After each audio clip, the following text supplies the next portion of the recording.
Hello guys, welcome back to Gemini Gamers, and this is a new Kerbal Space program mini-series, probably gonna be called something like learning or how to play Kerbal Space program for dummies or something dumb like that, I guess. So basically this series is basically me just trying to teach you how to play the game as a normal person, a person that doesn't really want to get into the the physics of it, the math, I guess you could say, if you don't like all that stuff and you just want to play a game. This is the place you need to be, I guess you could say. The videos you need to watch are these.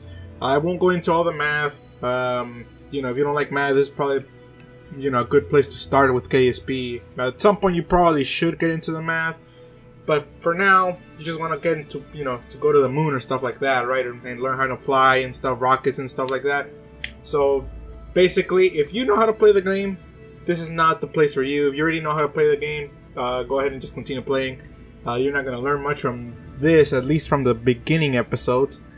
As episodes go by, I'm probably going to make a couple parts, probably maybe 4 or 5 or maybe even 6. We'll see. But we will continue on, and I'll keep going over things that I think are important. But for the first couple episodes, I'll make sure that you guys know what everything does in the game, what everything's meant to do and stuff like that.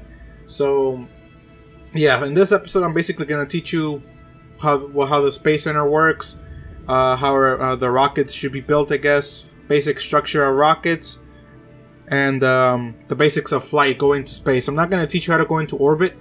I'm going to teach you that in the next episode, because going into orbit requires more things, especially now that the game has evolved. Scott Manley hasn't done one of these in I think over 3 years, honestly. Maybe he has, I'm not too sure. But yeah, last time he did, I think it was in 0.23. And now we're at 1.3.1, and we're about to go to 1.4 in a couple months here. If you don't know anything about that, make sure to go watch my new series. I'm posting that every Wednesday, so tomorrow, I think, if I post this on Tuesday, which probably will be the case. So anyway, if you think you're gonna like this series, make sure to like, comment, and subscribe to the channel. Make sure I know what's going. Do you want more? And also, I'll be taking suggestions if you want me to do something specifically, like you want me to teach you how to do something, like maybe land on a moon that has an atmosphere, something like that, something specific. I'll go ahead and teach it to you. I'll make a whole video for it if it's a big thing. If not, I'll just mention it in one of the videos. But anyway, let's go ahead and get going here. So first things first, you're gonna click here, start new. Basically, you're gonna click on career. You don't do Sandbox or science first. Don't do them. I don't recommend you doing those first. They give too many restrictions and you won't be able to learn the game. I guess you will be able to learn the game, but not really in a fast way that makes it fun. You're going to struggle. And most of the reason why players don't end up enjoying the game is because they go into Sandbox. No, not oh god, I messed that one up. Alright, don't do science or career. Those are two things, okay. Don't do science or career. Do Sandbox, because science and career give too many restrictions. And most of the reason players don't enjoy the game is because they go into the career thinking, oh man, I'm gonna go to the moon, I'm gonna land, I'm gonna put a flag on there and stuff like that. But that's not how it works. You're gonna have to work a little bit for it. And first off, you need to learn at least how to fly a rocket, which is why you should go into Sandbox. And also you get to mess around with the parts that make it easy for you to actually learn how to fly, right? So you're not gonna start off with the little capsule, but basically no way to really control yourself. Your pilots are gonna be fully experienced and stuff like that. So yeah, go ahead and start off always with a Sandbox. If you're new, go for Sandbox. Don't do career or science. You can do that later. In career, basically you get fun science and science points to progress in the game. I'll explain that later, but for now, just start with a Sandbox and name it whatever you want. And KSP for Dummies is what I'm calling it right now. But yeah, I'm gonna go ahead and start it, and we'll go over what the basic buildings of the Kerbal Space program center, I guess, are. And I'll teach you what each one does. So anyway, you get a couple things here. Don't worry about that. Every time you go into one of these buildings, they explain it to you, which I guess it's an improvement since last time in the game. But I'm gonna go ahead and explain now. So this big building here in the middle is a vehicle assembly building, or the VAV. Basically, you make the rockets here, or any vehicle you need. Whatever you want to construct, you do it here. Launch pad. You know what that is. You launch things off of it. Mission control, not important for Sandbox, but for career mode, it is, because you end up getting contracts. I'm not too sure in science mode you end up doing contracts. I don't think you do, because there is no funds in that. But mission control, basically you go here and select contracts that you need to do missions to get money. Not important for this part of the tutorial, but important for other parts. Space Base Hangar, basically a better place to build planes. And even so, there's a big divide among the KSP community, in case you didn't know this, on whether building is better in the vehicle assembly building or the space plane hangar. So, just a big divide. Some people enjoy it here, and some people like it here. I'm more personally like it in the VAB, but I can build planes here, and I can see why it's easier. You get more control over cameras and stuff. But I started here, and I'm gonna pretty much die here. So that's my opinion. Astronaut complex, you get to pick astronauts. Not that important. You can do that from the VAB. Administration building, you really don't care about this one. This one, you're probably never gonna even press on it. But basically, you get to choose little rules, I guess, where you end up getting more science over. It's a weird stuff. I'm not gonna explain too much. But you don't need this. You don't need to do much here. You can do that in your own time. But go ahead and avoid that one for a while. Research and development, not important for this part of the tutorial, but basically science here. You get to unlock the tech tree and stuff like that here.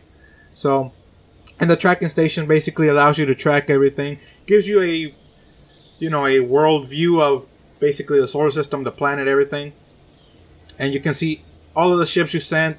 You can track everything. It gives you a list on the side. I'm gonna go ahead and go there no, not yet. But basically that's what it is. It is, yeah, actually, let's go in there. Okay, here you go. So basically, you get a view of the planet, moon, Minmus, Eve, Duna, everything. You get to see everything. And once you get ships, you end up getting a list of every ship you have. You've got little tabs up here that you can close and open. Like, you don't want to see the unknowns. You don't see those little unknown things. But basically, the unknown objects are just rocks. Just look at them as rock asteroids, I guess. And if you don't want to see any other thing, or you want to see something, you want to see debris. I don't have any debris, but it also give you a list on this side. So basically that's what it is. This is not that big of a deal, but you're going to use it a lot, especially when you have multiple missions going to different places. You want to make sure you're able to track and see where everything's at. So yeah, that's the tracking station. Alright, anyway, so I think the other place that we're going to go here for the next place, we're just going to go ahead and go to the VAB, and then I'm going to go over a couple things in there, and then we're going to go over the rocket.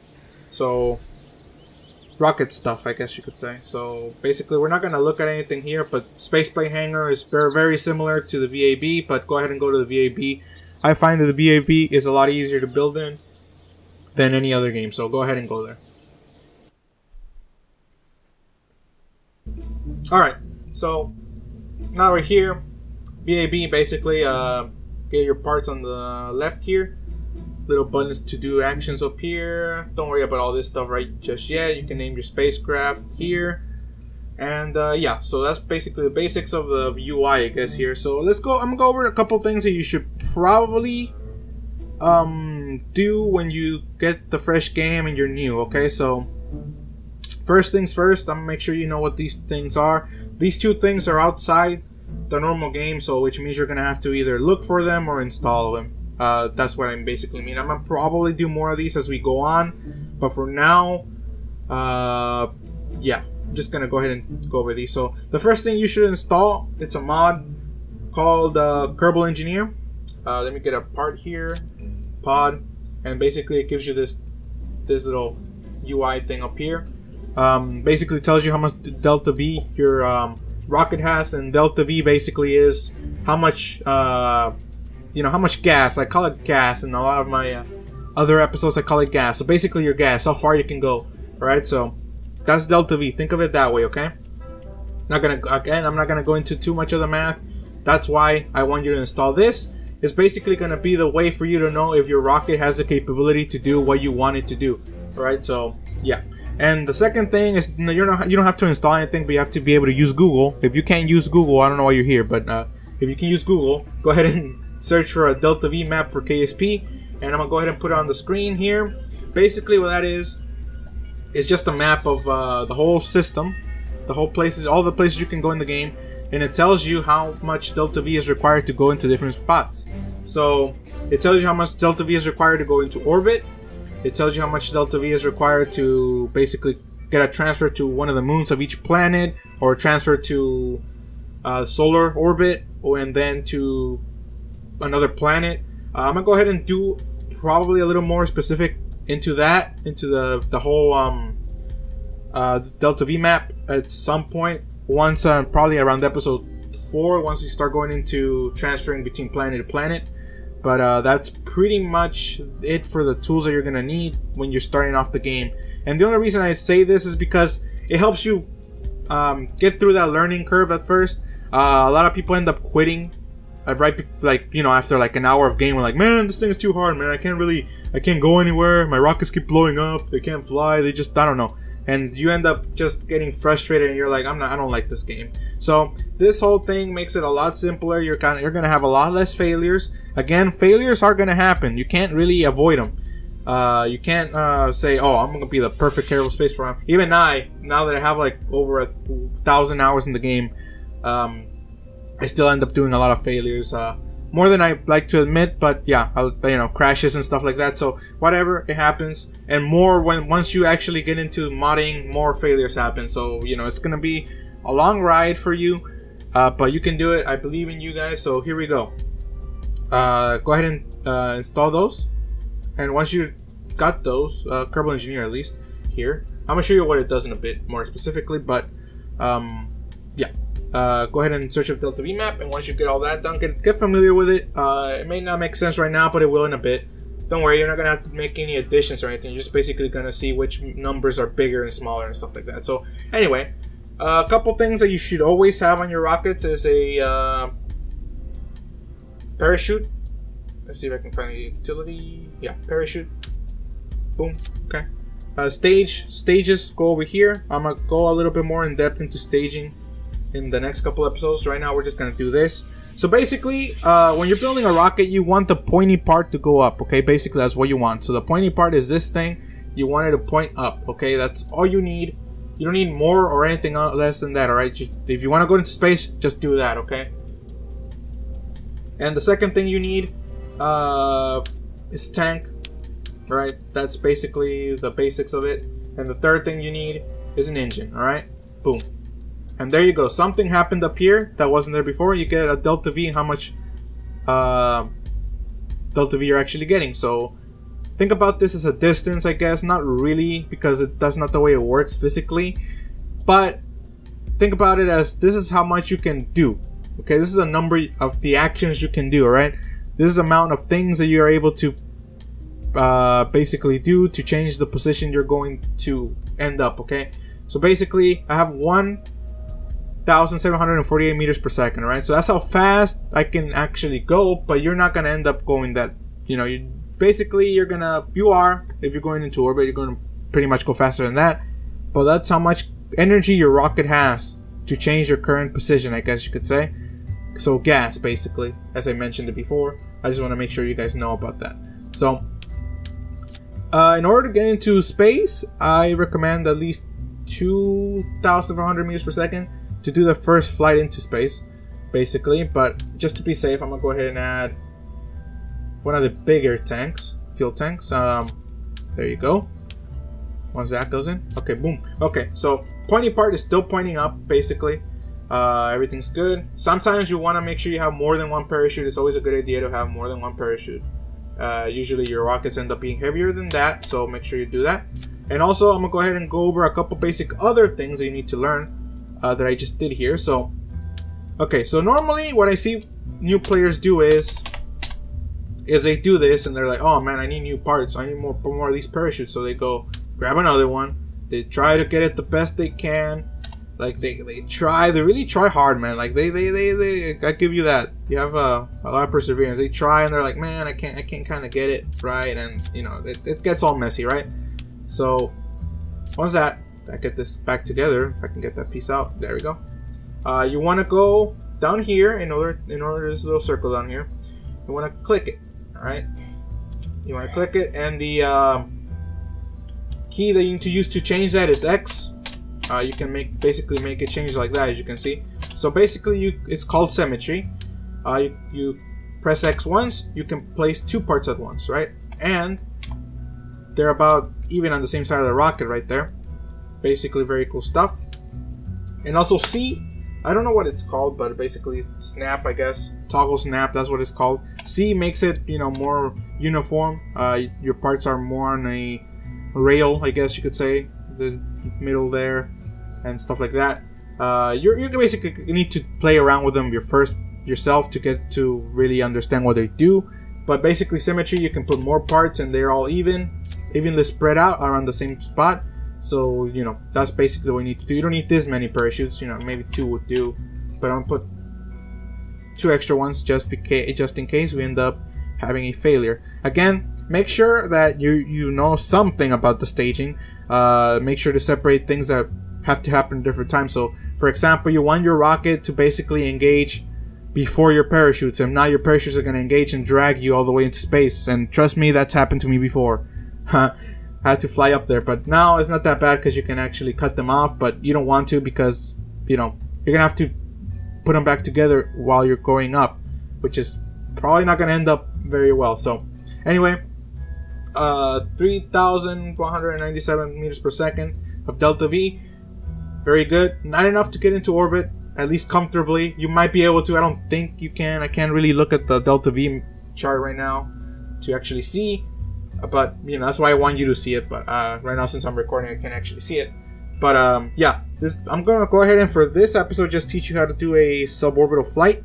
Next episode is going to be mostly just me trying to teach you more basics about rocket building, how to build a bigger rocket, boosters and stuff like that, and get into orbit and what you need to make sure you got to be able to do a successful mission into space in orbit, alright? So, for now, this is probably the most complicated thing you should start off with, okay? And just to do a little more specific, you should put some wings on it. Gives you a little more control. 4 wings should do. 3 wings if you're feeling confident. But 4 wings give you control on all sides. So, very cool stuff. Not going to go over electrical stuff right now. Monopropellant you don't need.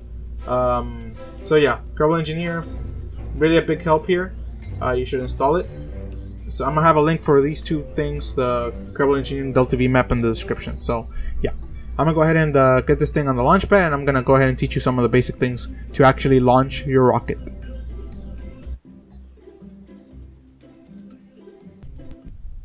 Alright, so in Sandbox mode, you don't have to worry about the Kerbal Engineer parts or engineer. You actually need an engineer to get this, or just a part on your ship. You don't need to worry about that. And also, your pilot is leveled up. As you can see, the 5 little stars down here, basically those are levels. In career mode, you start off with none, and your pilot can barely control the ship by himself. So there's 2 other things I need to go over here. SAS, RCS, SAS, and stuff like that. I'm not going to go too into this episode, but next episode I'm going to go into them a little bit more. But basically SAS is autopilot, kind of, not as robust as autopilot, but it basically does something similar. It keeps your ship pointing in one direction, which is good. And over here, not that big of a thing, but prograde, retrograde are the most bigger things. Prograde is basically the way you're going. So if I'm going up, this little nav ball down here is going to be a big, gigantic little yellow symbol here, telling me that I'm going up, or in that direction, alright? So make sure before you launch to press C. Your throttle goes all the way up, or just shift. Control brings it down, as you can see, throttle down here. Basically, think this is a lever, the plane levers, for the engine power. Basically, that's what it is, throttle. Go ahead and make sure it's all the way up to 100%. Basically, the red part up here. G-force in Sandbox, don't really worry about that, at least not here. And to engage your stage, make sure also your engine's by itself and not with the parachutes. If not, you're going to have a very hard time. C lets you look into the capsule or the cockpit, I guess. Not that big of a thing there. But you get a bunch of information up here, not that important right now. Next episode is going to be more important. So make sure you got your SAS. Engage. Try to always have it on. It helps out a lot. I'll go over this again in the next episode or more. But for now, In order to make your rocket go, just press space, and there you go. All right. There are a couple different engine types. This one, by the way, has a gimbaling on it, which means that the rocket, the rocket engine, I guess, is able to change whichever it's pointing to, so it helps you control the ship a little bit better. And the wings as well are going to give you a lot more control. So basically, use WASD to control your ship. A and D are the way you would think. D goes right, A goes to the left. However, W and S are inverted. Okay, so if you want your ship to go, your nose to basically go up, you want to press S, and if you want your nose to go down, you want to press W. So remember that W and S are inverted. If you don't know anything about flight simulators, you're gonna have a little bit of trouble, but you can figure it out. Alright, so basically that's really the basic stuff. Honestly, we're gonna go into a little suborbital flight here. I'm gonna teach you a couple more things. You always wanna not always point up. Don't point up. Pointing up is gonna kill your Kerbal, basically. Once you come down, there's gonna be too much heat. As you can see, heat right now. Those little particle effects are heat. Air friction causing a lot of heat. So remember, that wasn't a thing back in the day, but now it is. Alright, so basically now we've actually made it into space in a very, very hyperbolic trajectory here, which means suborbital flight. That's the easiest thing. Basically, you can do it just by pointing up, making sure you go over 70 kilometers up here. Make sure this number goes over 70,000 basically. Once you do that, you're in space. Congratulations. Not that hard, right? Make sure if you're trying to do this, make sure to build this type of rocket. It's going to help. Make sure to put parachutes on it. I'm not too sure this Kerbal's going to live, but if he does, we have a successful mission. So anyway, we've gone into space. You can get to see the beautiful planet. And to confirm this in the stock game, if you really don't want to install a Kerbal Engineer and you don't know how to, you can see how high you've gone, and you just basically want this to be over 70,000 meters. That's basically it. Again, I'm not going to go over too much about the orbital mechanics today. This was just me teaching you how to basically make a rocket and fly it, okay? The other thing about this is you probably need to know a little bit about the game. Just basically, you probably need to mess around a tiny bit. I probably didn't do the best job at that, but of teaching you some of the more basic stuff, but I did teach you how to fly a rocket. Basically, reentry is the hardest part. There's a lot of heat. As you can see, the Kerbal will probably die. This is not the way you want to do it, by the way. You do not, if you're new, do not be dumb like me and do this. Yeah, I mean, you're gonna lose Kerbals, right? A lot, you know, I feel bad about losing Kerbals. You just gotta know that you're going to. Like, there's really nothing you can do. But the wings really help keep control. Basically, this is a glider now. It's gliding down. With the wings, I basically almost a plane. So this is the second part that I wanted to do. You can build planes. I don't recommend you starting off with planes, but you can basically build a plane. I mean, look, I'm flying basically the way a plane would, right? I can point my nose up. I go up. Vertical speed right here. If this thing is going up, you're going up. If this thing is pointing down, you're going down. Okay? That's how that works. That little meter up there. So go ahead, and vertical speed is basically what speed you have in terms of falling or going up. Basically, that's what it means.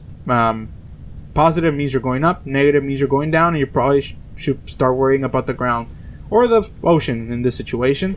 So anyway, I think this is pretty much it for this episode. I think I've gotten everything I wanted to say. Yeah.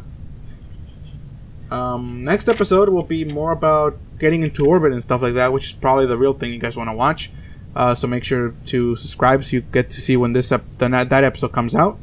And also, once you're down here before the end of the episode, make sure to press space one more time to deploy your parachutes. All right.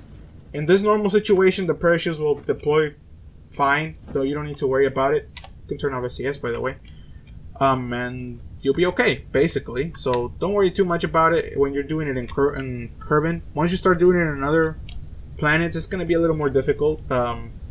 especially the ones that don't have a big atmosphere like Duna. But don't worry about it too much here. Basically, a parachute will save you no matter what. Don't deploy him when you're coming too fast. Just make sure you're not you don't do that, and you'll be fine. So anyway, guys, let's go ahead and get this dude on the ground again. Don't worry about this warning. So don't worry about it.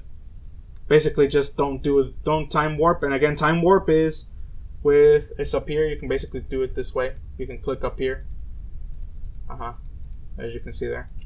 And you can do it with the dot and the comma buttons. So no big deal. Yeah. So time warp basically lets you skip time, I guess. Makes time in the game go faster. It's a little glitchy sometimes, especially here. So no real problem. But be careful. Don't abuse it. Don't start spamming it like this, because you may end up breaking your ship apart and stuff like that, or kill your Kerbal. But again, guys, don't get discouraged when you have a failure. I almost fell there. The capsule almost blew up on me, and that would have been the end of this dude's life, Jebediah, the main feller, I guess you could say. So yeah, guys, don't get discouraged when you fail. Okay, you're gonna fail. This game is hard to get used to. Okay, just make sure you get a lot of practice in. It takes a little while, but trust me, by the end of this, by probably around episode 5, you're gonna know how to do everything, and I mean everything. I'm gonna teach you how to dock. I'm gonna teach you how to land. I'm gonna teach you how to basically everything. Okay, I can even teach you how to get one of these freaking asteroids if you want me to.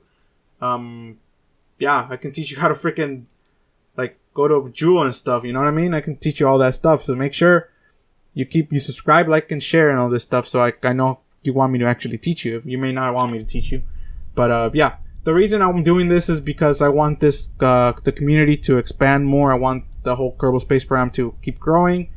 It's one of my favorite games, and it's just started to lag a little bit in the past couple months here.